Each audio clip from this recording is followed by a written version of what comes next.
आ ही रहा है। जब ए ओ आर अल जब हम ऐसे हमको मिलता है ना ये पेपर में, तो हम लोग ये देखते हैं ए आ रहा है, ए किसमें था, ए ओ आर, ए तो था हमारा गुण संधि, तो गुण संधि टिक कर लीजिए। फिर सोचिए बना लीजिए यहाँ पे इतना, इसको याद कर लीजिए, गुण संधि आपका कंप्लीट हो जाएगा। इस ब्लॉक में जो मैं लिखवा रही हूँ उसको याद कर लीजिएगा, तो गुण संधि आपको याद हो जाएगा हमेशा के लिए। ठीक है फ्रेंड्स, सुखा चैनल पे आप सभी का स्वागत है। तो कल मैंने पढ़ाया था आपको संधि। संधि में आपको मैंने बताया था संधि 3 प्रकार की होती है, ये स्वर संधि, व्यंजन संधि और विसर्ग संधि। और मैंने स्वर संधि में पहला दीर्घ संधि बता दिया था। आज मैं आपको बताऊंगी गुण संधि। तो फ्रेंड्स आज मैं बताऊंगी गुण संधि। ठीक है, गुण संधि। गुण संधि में ये होता है कि हस्व स्वर क्या होता है, हस्व स्वर मतलब जो छोटा होता है और दीर्घ माने जो बड़ा स्वर होता है। हस्व या दीर्घ, हस्व या दीर्घ स्वर। गुण संधि क्या होता है, जहां कहीं भी हस्व स्वर या दीर्घ स्वर के बाद, हस्व या दीर्घ स्वर के बाद एक प्रत्याहार अगर आपको दिखे, के बाद आपको क्या दिखे, एक प्रत्याहार।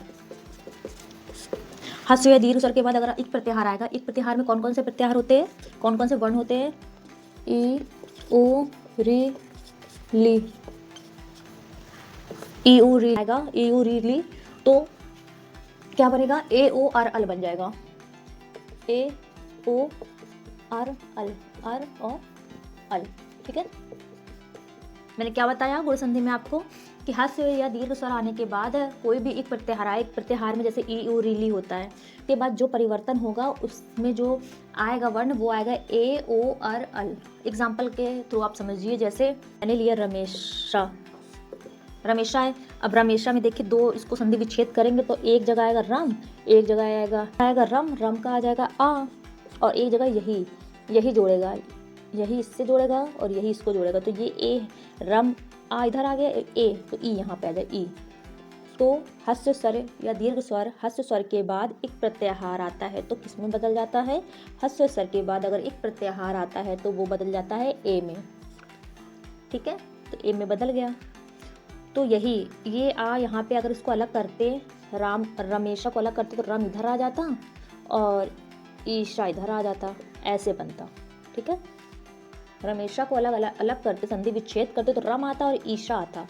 लेकिन हमको पता है कि ये माँ छोटा माँ है तो माँ में आ छुपा होता है तो आ लिखा, और ये ईशा में ई, ये ई है ई लिख दिया। और इन दोनों को अगर हम लोग इसका लोप करेंगे, लोप करने पर हमें क्या मिलेगा, ए मिलेगा। क्या मिलेगा, ए मिलेगा, सॉरी, लोप करने पर हमें ए मिलेगा। तो वही मैंने लिखवाया है। अब सेकंड देख लीजिए, ए वाला हो गया, ए हो गया। अब ओ वाला देख लीजिए, ओ वाले का जैसे ले लेते हैं सूर्योदय, सूर्योदय। अब इसको कैसे समझेंगे, इसमें भी आप दो भाग करिए पहले फटाक से। सूर्य, सूर्य कर दिया, और दूसरा कर देंगे उदय, सूर्योदय। ठीक है, ये संस्कृत के हिसाब से मैंने पढ़ा है तो मैं वही आपको समझा रही हूँ, तो दोनों में काम आएगा, ऐसा नहीं है। ठीक है, तो पेपर में बहुत इंपॉर्टेंट होते हैं सूर्योदय, रमेशा, सूर्योदय, सूर्योदय। देखिए सूर्य और धन उदय। अब देखिए यहाँ पे हमें दो एक चीज़ होती है जो दोनों में कॉमन करती है। एक वर्ण ऐसा होता है जो जो इधर भी साथ में होती है और उधर भी साथ में होती है। तो इसमें क्या साथ में, इसमें आप पढ़िए सूर्यो ओ, जब आप बोलोगे मुँह से आप साउंड करोगे तो आपको ओ खुद ही प्रोनाउंसिएशन में आएगा, ओ, सूर्योदय, सूर्योदय, ओ आ रहा ना। तो इसलिए यहाँ पे देखिए सूर्य, यहाँ पे क्या आ रहा है, छोटा आ यहाँ पर भी आ रहा है, प्लस ये ऊ आ रहा है ना, ऊ आ रहा। तो छोटा आ मतलब हस्व या दीर्घ, अभी तो छोटा आ तो हस्व बोलेंगे, हस्व का मतलब होता है छोटा आ, छोटी ई, ऊ, सब के बाद एक प्रत्याहार आए। एक प्रत्याहार में कौन कौन से होते हैं, ये होते हैं आ ई ऊ ली। तो आ ऊ हो गया, एक प्रत्याहार आ गया तो हमारा क्या बनता है, ए ओ आर एल। लेकिन ओ आएगा, जब ओ आएगा तो ओ बनता है। याद रखिएगा ये चीज़ मेन मतलब इंपॉर्टेंट चीज़ है कि आ ई के साथ ए आता है, आ ऊ के साथ ओ आता है, और आ रिश्ती के साथ आर आता है, और आ रे के साथ अल आता है। दो हो एग्जाम्पल। अब आप सोचेंगे कि एग्जाम में कैसे पहचानेंगे, ऐसे क्या करना पड़ेगा संधि विच्छेद, तो वो मत करिएगा आप। इसका आप ये देखिए, ये मात्रा देखिए, आप रमेश जब पढ़ेंगे रमेश तो आपको कॉमन क्या मिल रहा है, रमे ए मिल रहा है, रमे ए। तो ए से एड़ी, अब ए आपको कॉमन मिला। अब आप सोचिए ए किससे बनता है, ए हमारा किस में आता है, ए हमारा आता है गुण संधि में। और ए कब बनता है, जब एक तरफ आ होता है और एक तरफ ई होता है। तो रमेश में एक तरफ ये आ गया और इसका ए शव ई आ गया, तो दोनों को मिला के ए हो गया, रमेशा। ऐसे सूर्योदय का हो गया आ, और ऊ का ऊ मिला के ओ, सूर्योदय ओ, सूर्य ओ। इसमें तो ओ समझ में आ ही रहा है। जब ए ओ और अल जब हम ऐसे हमको मिलता है ना ये पेपर में, तो हम लोग ये देखते हैं ए आ रहा है, ए किसमें था, ए ओ अर, ए तो था हमारा गो संधि, तो गो संधि टिक कर लीजिए। फिर सोचिए ओ किसमें आ रहा, सूर्यो ओदय, सूर्य ओ तो उसमें आ रहा है, ओ समझिए गो संधि है।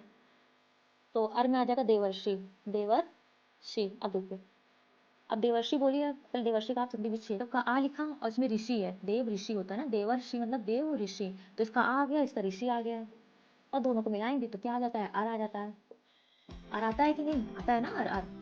तो बस देवर्षि, इसमें भी आपको ये करने की जरूरत है ही नहीं, आप खुद ही बोलोगे देवर्षि, आर खुद ही आर आ रहा है। तो आर किसमें आता है, आर हमारा बोल संधि में आता है, ए ओ आर अल, ये याद रखिए। किसी भी संधि विच्छेद जब भी आपको कोई संधि आएगी पहचानने के लिए, उसमें अगर ए आ रहा है तो आप समझिए गुण है, ओ आ रहा है तो समझिए गुण है, आर आ रहा है तो समझिए गुण है, अल आ रहा है तो समझिए गुण है। तो देवर्षि हो गया, सूर्योदय हो गया, रमेश रमेश हो गया। अगर एक लिरी वाला देख लेते, लिरी वाला में क्या, तवल कार। अब तवल कार में भी वही कर लीजिए, इसको भी अगर हम तोड़ेंगे तो तवल, देखिए बोलिए तवलकार, तवल अल, अल आ गया, समझ जाइए अल जहाँ आएगा वहाँ हमारा गुण संधि होगा, तवल अल आ ही रहा है, इसमें भी छोटा आ जाएगा, तव करके अलकार, यहाँ अल आ जाएगा, वो तवल यहाँ पे हमारा आ जाएगा, हमने बना दिया ले, ये क्या हो जाएगा, आ आ, हस्व सर के बाद, हस्व दीर्घ सर के बाद एक प्रत्याहार है, एक में क्या आता है ए और री, तो ली लिख दिया, आ और ली मिलके क्या बनता है, और आ और ली मिलके बनता है अल, अल बनता है ना। तो देखिए तवल अल, जब आप करेंगे तो खुद ही वो आ रहा है, ठीक है। तवलकर, तवल कर, तवलकार, सॉरी तवलकार या तवलकर है शायद, जो भी हो तवलकार, लेकिन ऐसे ही बनेगा। यहाँ पे खुद ही आपके आएगा, जब आप साउंड, जब आप बोलोगे किसी चीज़ को उच्चारण करोगे तो आपको खुद ही समझ आएगा फ्रेंड्स। तो बस गुण संधि में इतना ही है। गुण संधि में आपको बस ये याद करना है कि हर्ष स्वर या दीर्घ स्वर के बाद अगर एक प्रत्याहार आएगा तो हमारा जो स्वर दिया, जो भी हमारा इधर दिया रहेगा वो उधर जाके बदल जाएगा, A O R L, A O R L, A O R L, बस खत्म। तो फिर आप छोटा सा एक नोट बना लीजिए यहाँ पे, इतना इसको याद कर लीजिए, गुण संधि आपका कंप्लीट हो जाएगा। इस ब्लॉक में जो मैं लिखवा रही हूँ उसको याद कर लीजिएगा तो गुण संधि आपको याद हो जाएगा हमेशा के लिए।